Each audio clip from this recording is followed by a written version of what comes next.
Saya pernah mengurus anak jalanan kurang lebih 5 tahun di Surabaya. Mungkin Ustadz Iwan pernah juga terlibat mengurus ini ya. Ya. Apa yang diceritakan oleh Ibu Eli Risman itu sudah terjadi jauh sebelum beliau menjadi wali kota. Pada waktu itu saya mengurus anak jalanan. Ya. Jadi mereka ini yang mangkalnya di pinggir sungai, di tengah-tengah kuburan-kuburan itu melayani anak-anak jalanan itu. Mereka usianya masih SD.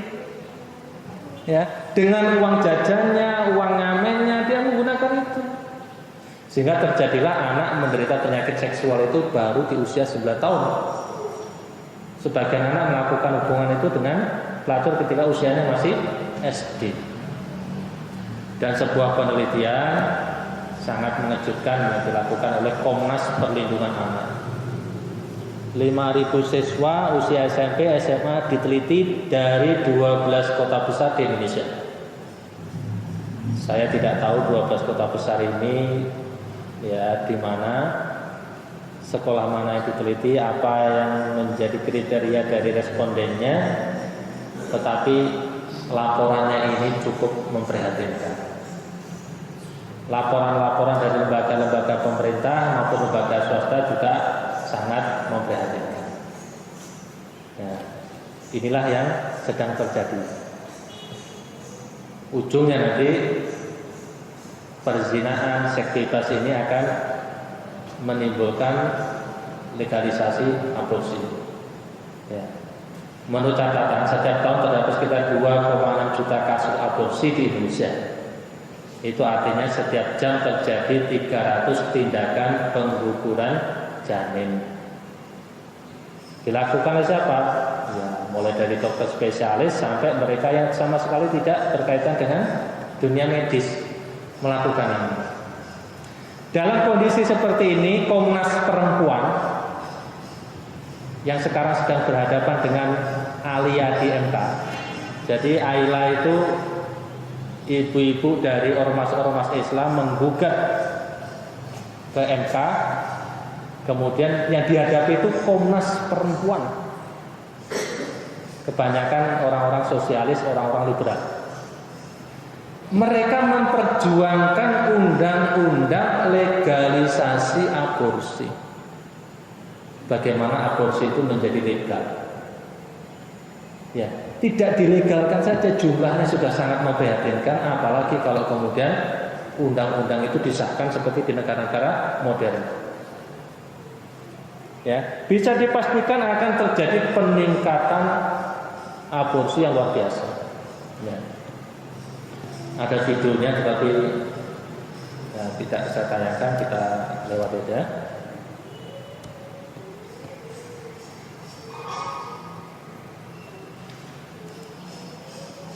Nah, itulah kurang lebih dunia yang sedang dihadapi oleh anak-anak kita ini. Nah, kita tarik nafas sebentar Pak ya. Realitasnya jauh lebih mengerikan dari apa yang kita lihat. Cuma tidak bisa ditayangkan Pak. Nanti kalau saya tayangkan, saya seperti menayangkan film pornografi nanti. Ya.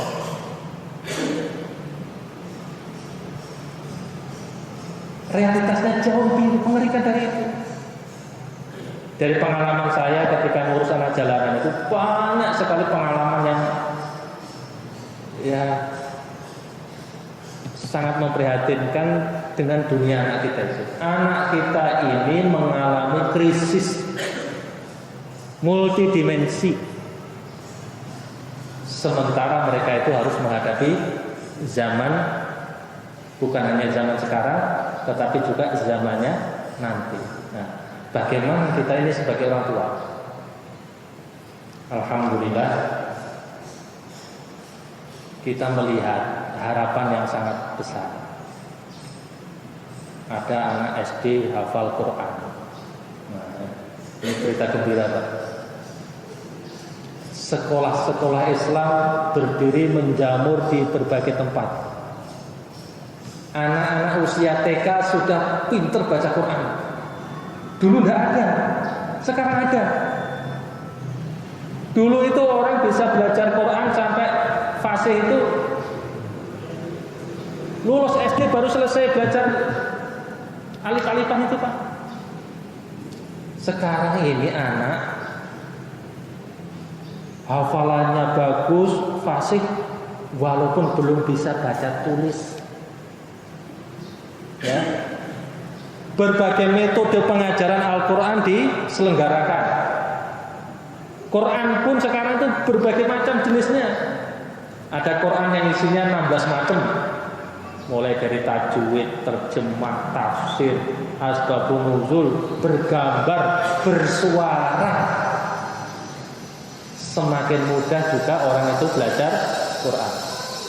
Sekolah-sekolah Islam itu sekarang menjadi sekolah unggulan. Dimanapun ada sekolah Islam, itulah sekolah unggulan. Saya kemarin ke Bima, ada sekolah Hidayatullah di Bima. Menurut saya sekolahnya masih jelek, tetapi ternyata itu sekolah favorit.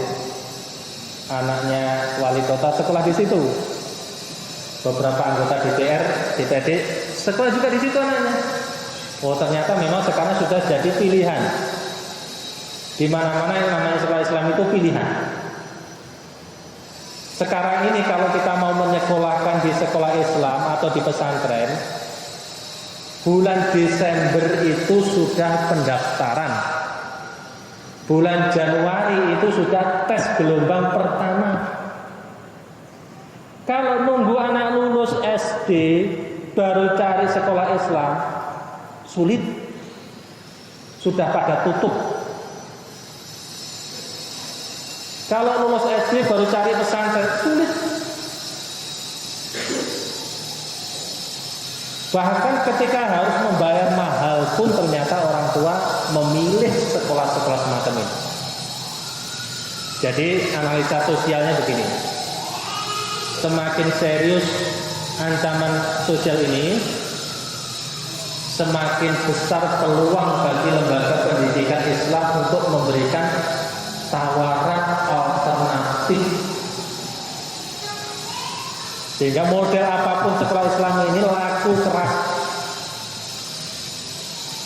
Di Hidayatullah itu ada sekolah berbagai model. Ada yang mahal, ada yang murah, ada yang gratis. Jadi kalau mau cari yang murah ada, yang mahal ada, yang gratis ada. Tetapi yang paling banyak muridnya itu yang mahal. Ya. Kalau sekolah yang mahal itu sampai bulan Januari itu biasanya sudah selesai penerimaan. Yang gratis malah masih buka sampai bulan Mei, Juni. Ya.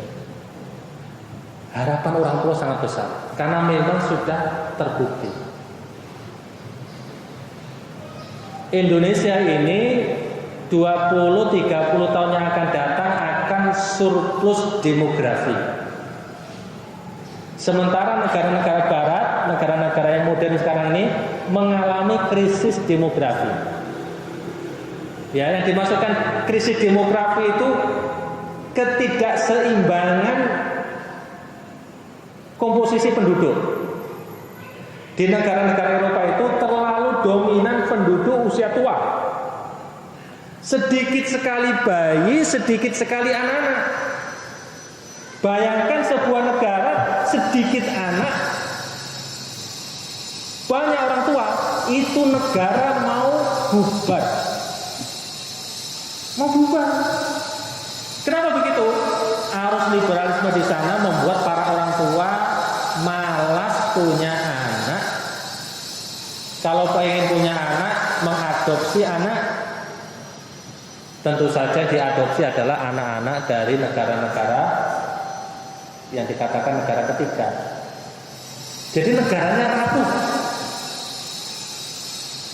Di sisi lain umat Islam ini jumlah anak luar biasa.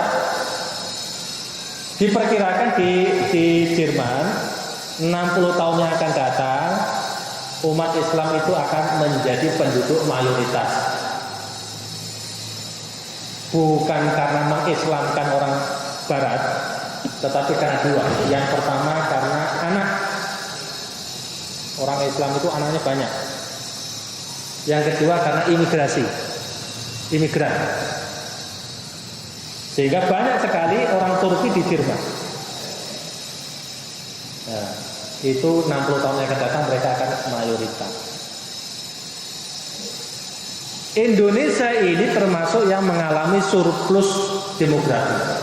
20 tahun yang akan datang akan banyak anak-anak usia produktif. Usia SMA lah katakanlah sampai usia 50-60 tahun. Banyak sekali. Ini memberi dua kemungkinan, ini bisa menjadi peluang, bisa menjadi ancaman. Kalau yang lahirnya generasi-generasi yang teler karena narkoba, karena seks bebas tadi, maka itu ancaman yang serius. Tetapi bagi umat Islam Indonesia 20-30 tahun yang akan datang, kita akan panen generasi hebat. Sekolah-sekolah Islam ini yang sekarang lagi kebanjiran murid ini di seluruh Indonesia itu nanti akan melahirkan generasi-generasi hebat. Lulus SD, fasih baca Quran, hafal juz 28, 29, 30. Rata-rata hafal juz 30. Ya, hampir semua yang lulus SD sekolah Islam ini fasih ngajinya.